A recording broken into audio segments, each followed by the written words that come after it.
tattoo, and I hope you let me in, yeah.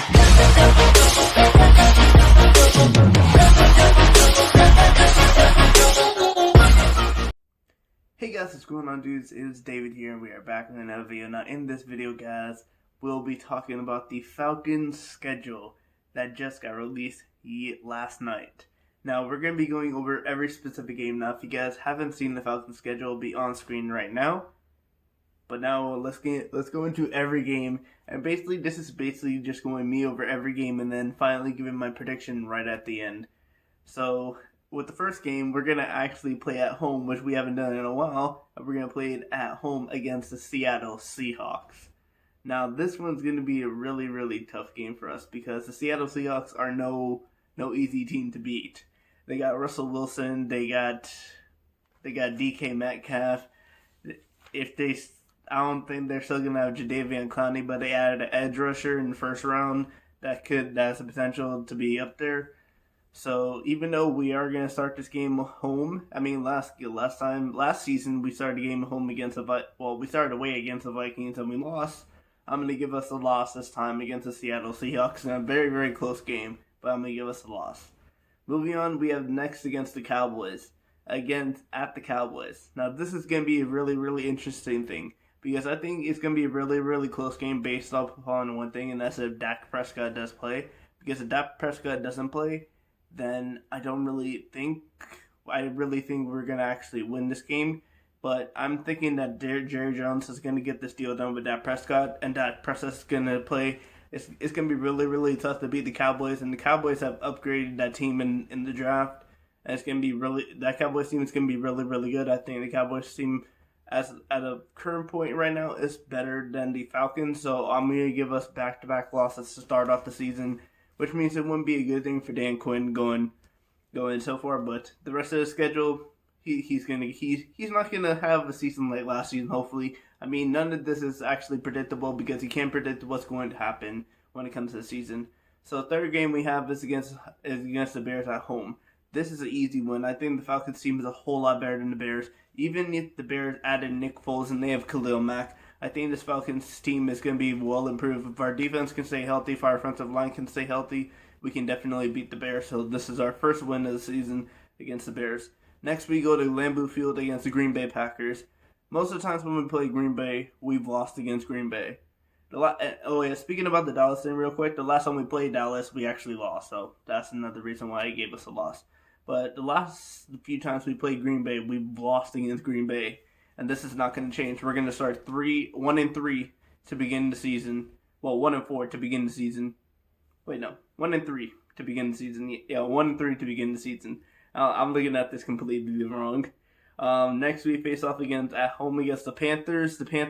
Now, most people think the Panthers are a rebuilding team. I don't really think that. I think the Panthers are going to be right up there in the battle for the second place in that division because I think there's going to be one team that's going to sweep this division, run easy through this division, and you'll find that out later who I think that is. But considering this is the home game against the Panthers, I think we're going to win. We beat the Panthers both times last season, but this is going to be very, very different. They have Teddy Bridgewater now, and if Teddy Bridgewater can stay very healthy with Matt Rule and that new offense and that defense that's very, very upgraded, if our offensive line is giving us troubles, then Carolina is going to be a very, very tough matchup. But I think in the home game, we're going to win against the Carolina Panthers. Next, we have a rematch against the Vikings at the Vikings. And this time, I think the Falcons are going to redeem themselves. And the Falcons are going to look back at last season when the Vikings basically blew us out. And I think we're going to get the win at the Vikings against Kirk Cousins and the Minnesota Vikings. Next, we have the Lions at home. The Lions are, I don't really think, anywhere near the level of the Falcons. So I'm going to give this win to the Falcons. And basically, that is what? 3-3. Well, 4-3 not even the midpoint of the season. Next, we face the Panthers again, so we face the Panthers twice before we get the bye. And this one's going to be the away match. Now, I've already talked about the Panthers before and how I feel like how tough the Panthers are going to be. So I think the Falcons are going to lose this game, and we're going to lose against the Panthers away. And then we end the before the break at home against the Broncos. Now, I just want to point out straight and simple fact. The Broncos are definitely a better team now after this offseason, this draft. The Broncos are definitely a better team. They went offensive line. They upgraded our offensive line. They got some defensive players in A.J. Bouye. They got a running back in Melvin Gordon. So this Broncos team is no slouch. And they're going to be a really, really tough team.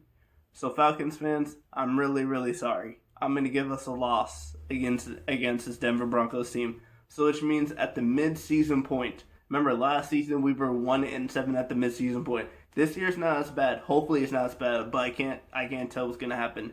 But at the mid-season point, we have 1, 2, 3, 4, 5 losses. And we have 4 wins. That means we would be 4-5 through the beginning half of the season. Which I see that again, I'd be like, all right, if we were 4-5 during the mid part of the season, I'd be like, all right, yeah, you know what, this has the potential. We're still in the fight for the playoffs. But then we get to the second half of the season, and we start the second half of the season straight up against a tough matchup against the team I think that's going to win the NFC South Division. That is the New Orleans Saints at the New Orleans Saints. The Saints are with Drew. If Drew Brees wasn't there, then this could be a possibly story. But considering Drew Brees signed a 2-year contract, and the Saints team, has definitely a little bit improved. It's definitely still better than the Falcons because last time we actually won one and lost one. But I don't think that's going to happen this time. I feel like the Saints team is going to be too good for the Falcons. And again, away at the Saints, I think we're going to lose. But yeah, then we pick up right back with another win. And we're going to face the Las Vegas Raiders at home in the Mercedes-Benz Stadium. The Raiders are not on the level of the Falcons. The Falcons are 100% better than the Raiders. So that's going to give us a win. Then we face the Saints again at home. I think we're going to go do the same thing that we did last year. Go 1-1. But this time, we'll go 1-1, sorry. And I think this time we're going to beat the Saints. Then we face the Chargers away at the Chargers. I think the Chargers are a very, very good team. But I feel like this is going to be a very, very good matchup for Falcons because it's going to really tell, can we beat an up-and-coming team with an up-and-coming quarterback in Justin Herbert?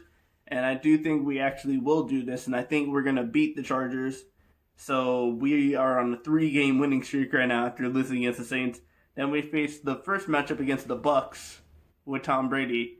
Now, people think just because Tom Brady and Rob Gronkowski have gone there, that the Tampa Bay Buccaneers are just going to run away with that division.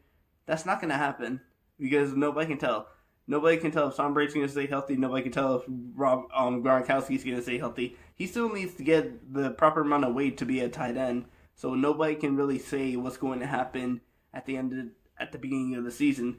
But anyway, this home game against the Bucs, I'm going to give us the Falcons the win. So that means we would be what? I say we were 4-5, so we're at 8-6 basically. 8-6 so far. 8-6. Wait, hold on. 8-7. Yeah, 8-7. Sorry, my bad. Wait, hold on. Let me go through this. I can't do my math quickly. 1, 2, 3, 4, 5, 6. 6 losses. 6 losses. 1, 2, 3, 4, 5. Oh wait, hold on. Because I completely forgot to change this. Remember what I said about the Saints win? The other Saints win? Yeah, no. Take that Saints win away. Make that a loss. Yeah, that's a loss. I'm sorry, Falcons fans, but I feel like the Saints are going to be on to the approval point. Drew Brees is going to be on the point to prove that he can win another Super Bowl before he finally retires, because nobody really knew at the end of the season if he was going to come back. Now that he has come back and he's on a 2-year deal, Drew Brees is going to be on a mission to win the Super Bowl, and I feel like it's going to be not enough for this Falcons team. I feel like we're going to get 2 losses at home against the Saints and away against the Saints. So that means the final 2 games of the season after we beat the Bucs. So we actually aren't on a 4-game winning streak. We're on a 2-game winning streak. But the final 2 games of the season are going to be against the Kansas City Chiefs. I feel like I don't really need to discuss this. They're Super Bowl champs. They have Patrick Mahomes. They have Travis Kelce. They have Lloyd. They added a running back in Hilaire. This Chiefs team is just obviously better than the Falcons. They wouldn't have made the Super Bowl. They weren't better than the Falcons. They weren't one of the best teams in the NFL. So we're going to lose this game against the Chiefs, and then we finally have the final game against the Buccaneers, which is going to be away at the Buccaneers. And I think we're going to lose that game because Tom Brady is going to get one over on us. But at the end of the season, if you guys counted that up right, let me go back through it. We lose against the Seahawks, lose against the Cowboys, win against the Bears, lose against the Packers, wins against the Vikings, win against the Panthers. Wait, hold on. Lose against the Seahawks, lose against the Cowboys, win against the Bears, lose against the Packers, win against the Panthers, win against the Vikings, win against the Lions, lost against the Panthers, lost against the Broncos, lost against the Saints, win at the Raiders versus the Raiders, lost against the Saints, win Chargers, win Bucks, lost against the Chiefs, lost against the Bucks. So that means if you guys count that up right, if you guys were quick with it, that means at the end of the season, the Atlanta Falcons record, I think, will be 7-9. Now, I really hope this is not true, and I hope that some of the games I actually talked about us losing, the Denver game, the Seahawks game, the Bucks games, the Saints games that I had us losing, I really hope are going to be different, because if this team is 7-9, like in the previous video I talked about my Falcons podcast, Dan Quinn's going to be gone, because if we actually do finish 7-9 at the end of the season, that's three straight seasons at 7-9, which is not going to be good enough, and he's going to be gone. But anyway, guys, I want to thank you guys for watching this video. Please do smash the like button. But before I go, I noticed that a lot of you guys are not subscribed to the channel. If you want to subscribe to the channel, then do subscribe for more NFL, Formula 1, NASCAR, Monster Energy Supercross, NBA, golf content, because I'll be doing a lot more of that. And get ready for my next video, which will be tomorrow, about F1 returning at Austria. But anyway, guys, I want to thank you guys for watching this video. Please do smash the like button. But anyway, guys, I will see you guys all later. Peace.